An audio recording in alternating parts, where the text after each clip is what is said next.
Hi, I'm Gary Pins. I'm going to show you how to hit a soft pitch from green side to get up on the green and stop the ball quickly. I have a sand trap here and a short distance to stop the ball. So what I'm going to do is show you how I use the sand wedge or a lob wedge to hit the ball high in the air. First of all, sand wedges have a bounce edge. Need to keep that edge down so it'll skid through the ground and not dig in. If the hands get too far ahead, the club will dig in. So what I'm going to do is I'm going to grip the club just slightly in the palm of my left hand to stabilize the twisting of the club face. Point the club at my belt buckle, straight away from my body, pivot my feet toward the target slightly while the arm goes on the top of the chest. When I do that, I'm simply going to hold the club still, no hands and wrists going back, use the body turn to pull the club through. I'm just going to do that at a tilted angle. So let's try that. Club in the palm, point straight out from the body, turn the feet and put the arms slightly on top of the pec, tilt over. I'm going to simply swing my arms back and turn my body through. Ball goes up in the air, lands softly, we'll stop on the green. By the way, Gary Pins knows what he's doing. He's won 5 Illinois Open championships. This summer, the city of Elgin and its golf courses are partnering with the Elgin Boys and Girls Clubs on a golf camp, which not only teaches them the game, but the life lessons that go along with it. This little yellow school bus represents more than just a way to get kids from one place to another. Here, it's transporting these kids from the Boys and Girls Club of Elgin to a whole new world. For most, it's their first time stepping onto a golf course. For 5 weeks this summer, these kids will get hands-on experience from some of the best teaching pros in the business. It's almost as fulfilling for them as it is for the kids. I just, when you get a chance to be in the business as long as I have, and you get a chance to give back to the kids, that makes my day. It's bottom line, it just makes my day. It makes me happy that I can take my knowledge and give it to somebody that might be able to really benefit from this game, especially at this age, and it's, they got their whole lives ahead of them. These kids are learning the fundamentals of the game from the ground up, and they're learning so much more. It's been said, golf lessons are also life lessons. When they turn around and look at you with a big smile on their face and they've never hit a shot like that before, it's absolutely amazing. But even more than that, these kids can get a lot more than that out of golf. Golf can teach them life lessons that will last forever. Teaches them about honor, integrity, respect. There's a lot to be gained from the game of golf.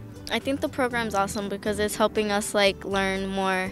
The stuff that you learn in golfing, it doesn't just help you in golf, it helps you in life. If it wasn't for the Boys and Girls Club, I'd be at home, looking at cats on YouTube. I have no social life whatsoever, but the club has really opened me up. It's such a great outlet for these kids, gives them opportunities that they may not have otherwise in their life, and so much of this game is built on honesty and respect and integrity, and golf certainly does provide that for them. Unfortunately, many of these kids and others just like them find the game financially out of reach. Golf equipment isn't cheap, and that's before you get to the cost of green fees. A lot of our kids, they come from not glamorous backgrounds, perhaps low income, perhaps mom and dad aren't in the picture, perhaps they're struggling with social issues. And this program is really giving them the structure and the experience to want to expose them to something that they might not be able to afford. Thankfully, there's a charitable organization called the Sports Shed. It collects gently used and donated sports equipment.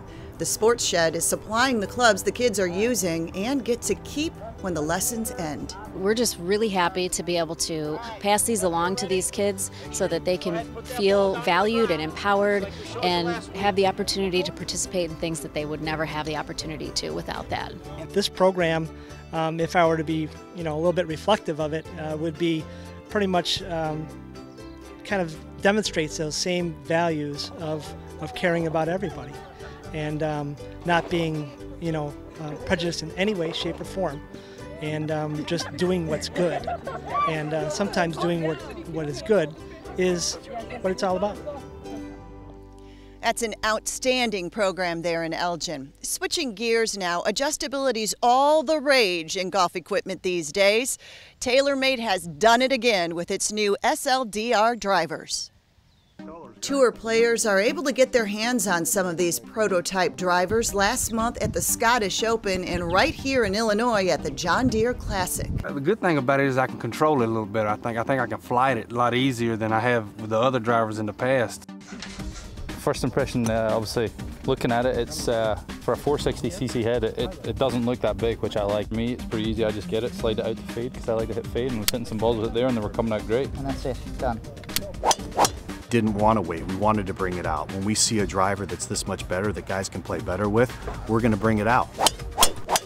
Like its predecessor, the latest offering includes a hosel that can be tweaked for different loft and lie angles, but it's the innovative slider bar on the bottom of the club that really stands out. It allows the player to slide the weight to either the heel or the toe of the club to promote either a fade or a draw. A little bit deeper face than the other ones that we had, where you can adjust the fade or the draw on the bottom of the club face. It's just a simple click. It's got a great consistency to it. The way that we're able to move the weights closer to the face, we're getting more ball speed, we're proving it to the players. Let's say you move this like 2 clicks over. Yeah. That should take some of the draw off because you're moving the weight towards the top. Yep. TaylorMade has moved away from its popular white drivers, which made a splash a couple of years ago. The SLDR looks more traditional with its charcoal gray club head, but it's the performance of the club which is making these pros take notice. In just a day and a half on the range here, with the limited amount of heads that we had in this new prototype, the SLDR, the player feedback has been phenomenal. This thing's good, man. I mean, it's good. I mean, where the fact that the ball looks like it comes off there so much faster. It's great. Love it. Had good practice with it. Had it on the course yesterday. I don't think it'll be leaving the bag anytime soon. The driver's available to the general public August 9th. It's time for a quick break now. When we come back, we'll get fit at Athletico and we'll head to Conway Farms and preview the PGA Tour's BMW Championship.